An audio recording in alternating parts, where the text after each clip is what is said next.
और ऐसा क्वेश्चंस मेरे हिसाब से इस बार आएगा। ठीक है, तो बिना टाइम वेस्ट किए चलिए शुरू करते हैं। तो मैंने जो बनाया है पीपीटी वो चैप्टर वाइज बनाया है। इस पार्ट 1 में आपके पास रिलेशन फंक्शन, आईटीएफ और मैट्रिक्स डिटरमिनेंट रहेगा। उसके बाद पार्ट 2 का वीडियो जल्दी अपलोड कर दूंगा। पहला क्वेश्चन है, let A equal to 3 5 then the number of reflexive relations on A is. ये जो टॉपिक है ना, नंबर ऑफ, ये जो टॉपिक है ना, number of reflexive relations, number of equivalence relations, number of transitive relations, ये जो है ये ऐसा क्वेश्चन कंफर्म इस बार आएगा।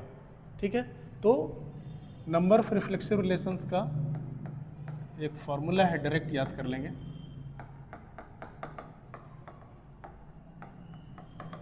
Formula 2 to the power n square minus n।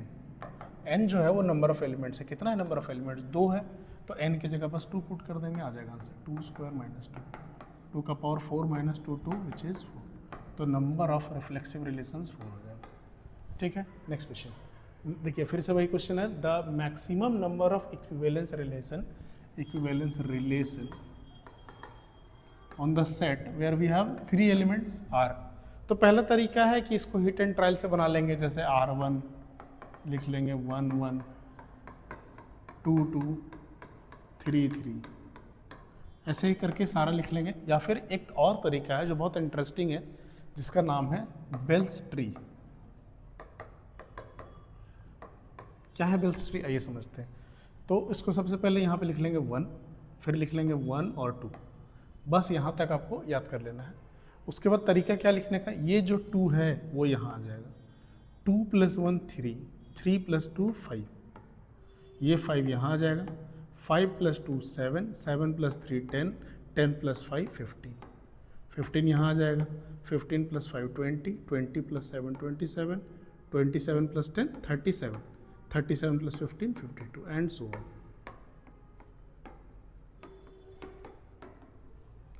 ये बेल्स ट्री है। ये n = 1 के लिए है, ये n = 2 के लिए है, ये n = 3 के लिए है, n = 4 के लिए है, n = 5 के लिए एंड सो ऑन। ठीक है, तो अगर n = 1 है तो नंबर ऑफ इक्विवेलेंस सिर्फ एक, n = 2 है नंबर ऑफ इक्विवेलेंस 2, n = 3 है तो नंबर ऑफ इक्विवेलेंस 4, 4 है तो 15 और 5 होगा तो 52। ऐसे ही आप कंटिन्यू कर सकते हैं। अब क्वेश्चन में आते हैं वापस, नंबर ऑफ इक्विवेलेंस टोटल कितना नंबर ऑफ एलिमेंट्स है, 3 है, तो 3 के लिए आंसर हो जाएगा 5। तो इसका आंसर डायरेक्टली हो जाएगा 5 बिना उसको लिखे हुए।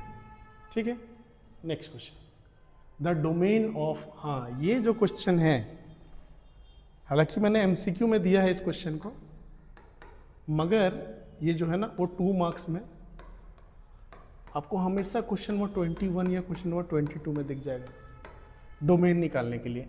और किसका, आईटीएफ का, आईटीएफ का डोमेन देखना निकालने देता है। तो बच्चों को लगता है कि ये सर ये बहुत टफ काम होगा, नहीं है टफ, आइए जानते हैं। तो ये जो कॉस इनवर्स फंक्शन है, कॉस इनवर्स x² - 4, ठीक है। अब कॉस इनवर्स का जो डोमेन है वो कहाँ से कहाँ लाई करेगा, ये जो वैल्यू है x² - 4, this will actually lie from -1 से 1, ये तो आपको पता होना चाहिए। अब क्या करते हैं, +4 सब में कर देते हैं, -1 + 4 x² - 4 + 4, 1 + 4, 4 4 कट जाएगा। क्यों कर रहे हैं, x² को आइसोलेट करने के लिए, उसके साथ कुछ भी रहेगा उसको हटाने के लिए तीनों में सेम ऑपरेशन कर सकते हैं। तो ये हो जाएगा 3x² 5, ठीक है। और इसका डायरेक्ट तरीका भी अगर नहीं पता है तो मैं इसका पूरा प्रोसेस बता देता हूँ। 3 < x² और x² < 5।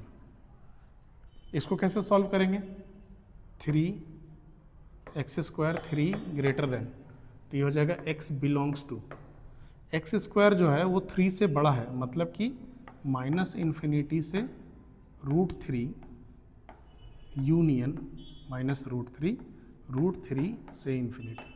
ये समझ आया कि नहीं समझ आया।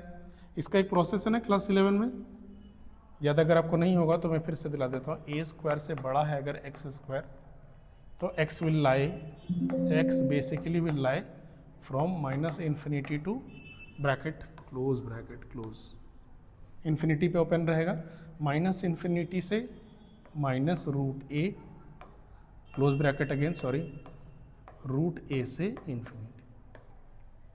ठीक है, इसी उसको ऐसे सॉल्व करेंगे तो कहाँ से आएगा, माइनस रूट 5 से x आएगा कहाँ तक, रूट 5। तो ये तो ज़्यादा अच्छा है और आसान भी है। तो दोनों में एक्चुअली लगा हुआ है एंड। ठीक है, अब एंड लगा हुआ है तो इन दोनों का लेंगे intersection using wavy curve method. तो इसके लिए एक चीज़ और हमको जानना पड़ेगा, wavy curve method. Wavy curve method के हिसाब से चलिए बनाते हैं दोनों को। क्या क्या आएगा क्रिटिकल पॉइंट्स, एक आएगा माइनस रूट 5, एक माइनस रूट 3, एक आएगा रूट 3 और एक आएगा रूट 5। ठीक है, अब कहाँ से कहाँ है, माइनस इन्फिनिटी से माइनस रूट 3 तक है, इसको इंक्लूड करते हुए, और इधर है रूट 3 से इंक्लूड करते हुए पूरा, और दूसरा जो है माइनस रूट 5 से रूट 5 तक है। ठीक है, अब क्योंकि एंड है मतलब इंटरसेक्शन, तो यहाँ से कॉमन क्या क्या है, ये एक कॉमन है यहाँ से यहाँ, सॉरी यहाँ से यहाँ, और एक है यहाँ से यहाँ। तो इसका एक्चुअल में आंसर आ जाएगा x बिलोंग्स टू, ध्यान से, माइनस रूट 5 क्लोज ब्रैकेट से माइनस रूट 3 यूनियन रूट 3 से रूट 5। ठीक है, तो इसका आंसर हो जाएगा ऑप्शन सी।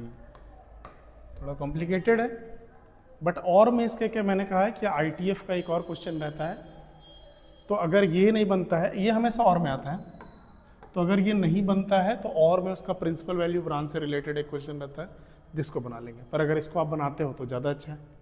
अगला क्वेश्चन देखते हैं। देखिए क्वेश्चन है principal value of sine inverse sine 13 π/7, sine inverse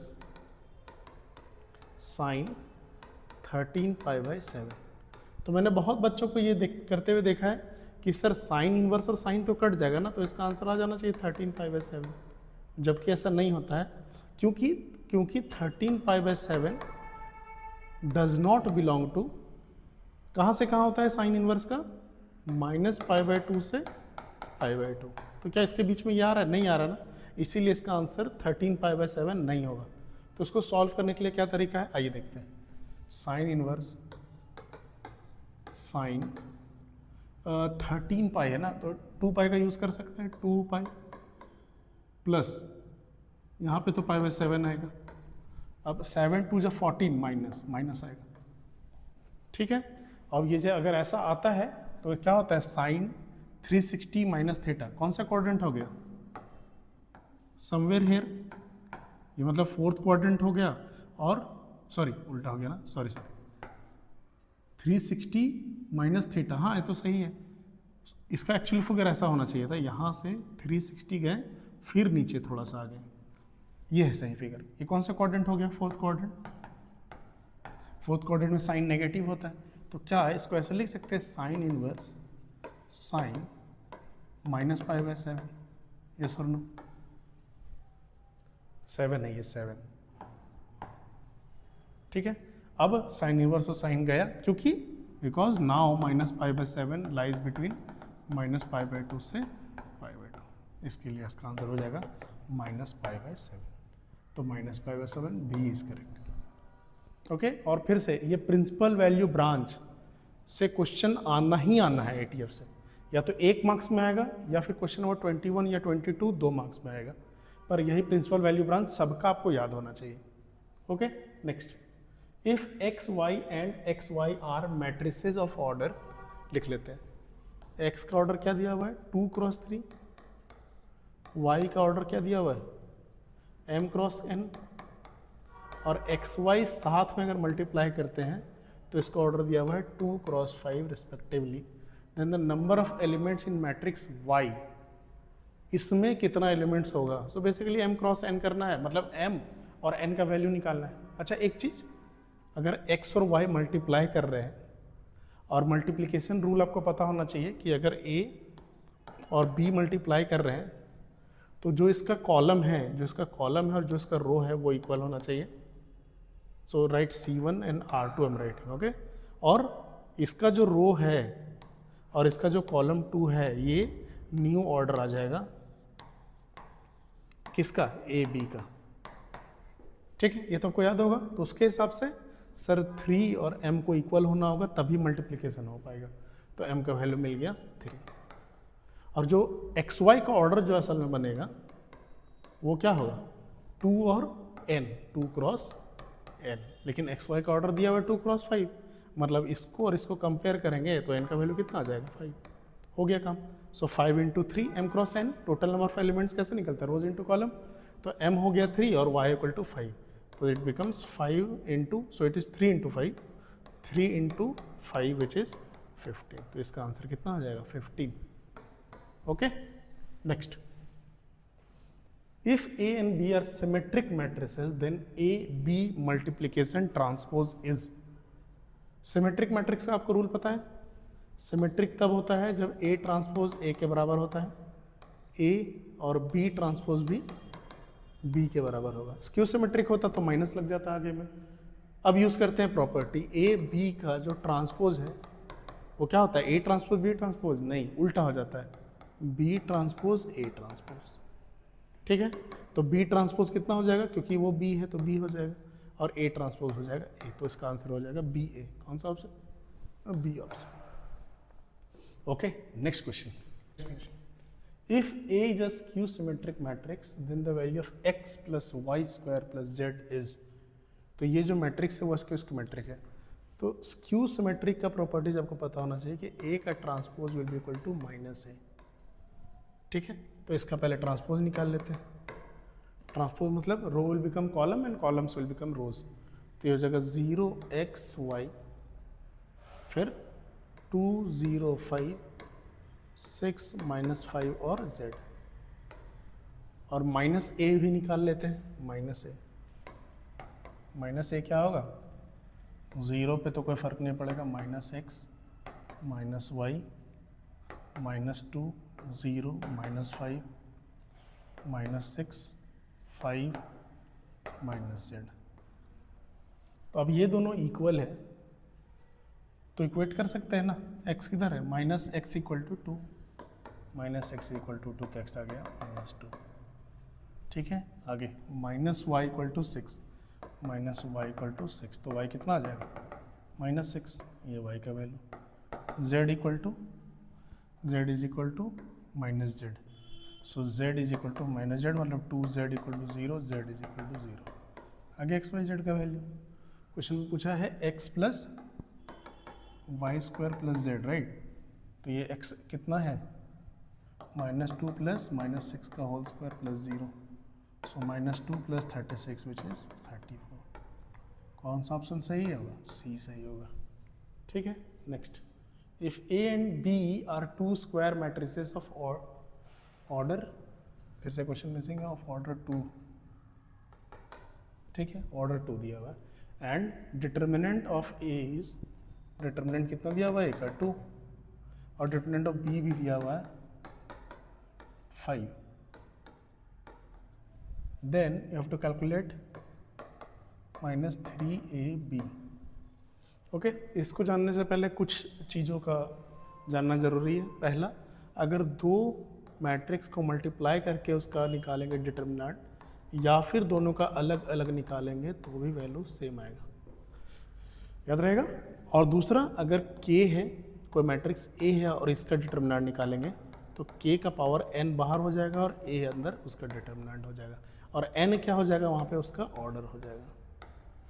चलिए इसको यूज़ करते हैं। तो सबसे पहले -3 k है और AB को एक मैट्रिक्स जैसा अगर हम लोग कंसिडर करें तो ये -3 का पावर n कितना ऑर्डर दिया हुआ है, 2 दिया हुआ है, 2 mod AB, so this is 9, और इसके जगह पे फिर से प्रॉपर्टी यूज़ करेंगे तो mod A mod B आएगा, mod A mod B, तो ये हो जाएगा 9 इंटू A का मैग्नीट्यूड 2, B का 5, तो दिस बिकम्स 90। तो इसका आंसर कितना आ जाएगा, 90। Okay, next, if A is a square matrix of order 2, then find the value of 5 A का डिटर्मिनेंट, राइट। तो डिटर्मिनेंट ऑफ ए कितना दिया हुआ है, -2, और 5a का वैल्यू निकालना है। तो ये तो मैंने बता दिया, 5 का ऊपर n और डिटर्मिनेंट ऑफ a। कैसे, फिर से के ए का अगर डिटर्मिनेंट है तो k का पावर n डिटर्मिनेंट a होगा। n क्या हो जाएगा, फिर से ऑर्डर, ठीक है। तो ये हो जाएगा 5 का ऑर्डर 2 दिया हुआ square into -2 which is 25 into -2 which is -50। इसका आंसर आ जाएगा -50। ए इज करेक्ट। इस प्रॉपर्टीज, एक चीज़ याद रखना कि प्रॉपर्टीज ऑफ डिटर्मिनेंट्स से क्वेश्चन आएगा ही आएगा, ठीक है। Next, let A be a 3x3 matrix such that adjoint A is 81। क्या दिया हुआ है, ये कुछ नहीं है, गलत है कुछ। such that adjoint A का determinant is equal to 81, then you have to calculate determinant A का वैल्यू, ठीक है। अब डिटर्मिनेंट ऑफ A और एडजॉइंट A का डिटर्मिनेंट में एक रिलेशन है, वो आपको याद रखना है। डिटर्मिनेंट ऑफ A और एडजॉइंट ऑफ A,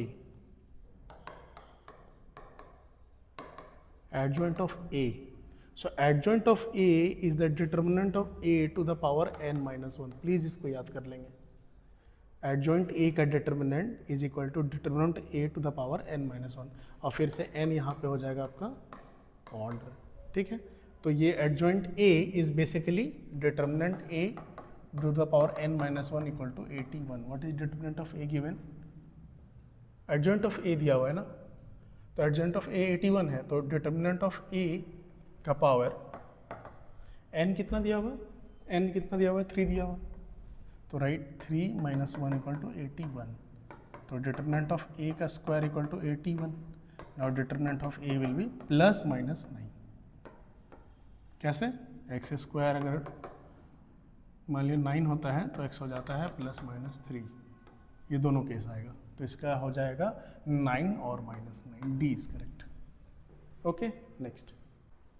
ओके, अगला क्वेश्चन है the value of determinant of A into adjoint of A is what. और उसके जगह पे A जो है, A का डिटर्मिनेंट ऐसा कुछ दिया हुआ है, तो इसको पहले कैलकुलेट कर लेते हैं। तो सिंपल है, 0 ब्रैकेट में क्या आएगा, मतलब नहीं है, -1, 1 into -2 -0, then again -1, 3 and then 0। तो ये कुछ नहीं है, ये --+2, 2 - 3 विच इज -1। ये गया डिटर्मिनेंट ऑफ A। अब आते हैं वापस, इसको ध्यान से देखेंगे तो ये भी तो एक मैट्रिक्स है और ये भी एक मैट्रिक्स है। तो अभी मैंने बताया determinant of A B is equal to determinant of A and determinant of B। तो इसको अलग अलग करेंगे तो डिटर्मिनेंट ऑफ A, इसको करेंगे तो एडजॉइंट ऑफ A। फिर मैंने आपको एक और फार्मूला बताया, एडजॉइंट ऑफ A का determinant is determinant of A to the power n-1। अब दोनों को यूज़ करते हैं, तो ये हो जाएगा डिटर्मिनेंट ऑफ A, फिर determinant of A to the power n-1। अब इसका पावर 1 है, दोनों जोड़ देंगे तो आ जाएगा determinant of A to the power n। कितना है determinant of A, -1 to the power, order कितना दिया हुआ है, ऑर्डर यहाँ से पता चलेगा 3x3 रहा होगा, तो ये तुम्हारा हो जाएगा पावर 3, सो विच इज़ -1। तो इसका जो आंसर हो जाएगा वो हो जाएगा A, ठीक है। Next, if A is equal to determinant of A equal to 2 where A is a 2x2 matrix, then determinant of 4A inverse is equal to. अब इसके लिए आपको याद रखना होगा A इनवर्स का जो डिटर्मिनेंट होता है वो एक्चुअली 1/A का डिटर्मिनेंट, ये प्रॉपर्टी याद रखना, ठीक है। तो इसके हिसाब से पहले ये आ जाएगा 4 बाहर, कैसे, 4 का power n determinant of A inverse -1। क्यों, अभी तो बताएं के A लिखम K का power n into determinant of A। तो 4 का पावर n फिर से ऑर्डर कितना है 2, 4 square into determinant of A, property इधर है, तो हो जाएगा 16 इंटू 1/डिटर्मिनेंट ऑफ A 2 दिया हुआ है, कटेगा तो 8 आएगा, तो इसका आंसर हो जाएगा 8, ठीक है। तो 8 इज द करेक्ट आंसर।